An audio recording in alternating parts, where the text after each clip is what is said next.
Donald Trump déclare qu'il pourrait permettre à la Hongrie de Viktor Orban, pays membre à la fois de l'OTAN et de l'Union européenne, de continuer à acheter du pétrole russe, alors même qu'il exige que l'Union européenne et l'OTAN cessent immédiatement leurs achats de pétrole russe. Le même Donald Trump affirme que les discussions avec la Russie vont dans le bon sens et qu'une rencontre en Hongrie est possible, alors qu'il y a seulement 2 semaines, les médias français assuraient que cette rencontre n'aurait jamais lieu, expliquant que Donald Trump serait en colère contre Poutine et prêt à soutenir l'Ukraine avec des missiles Tomahawk. Petit constat ironique. Depuis que Washington a refusé de fournir ces fameux Tomahawk, malgré toute la propagande médiatique occidentale qui en parlait comme d'une arme décisive, ce sujet est devenu invisible.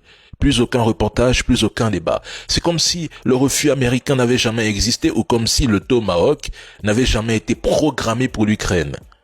Une fois de plus, cette volte-face met en lumière la fragilité des narratifs médiatiques occidentaux.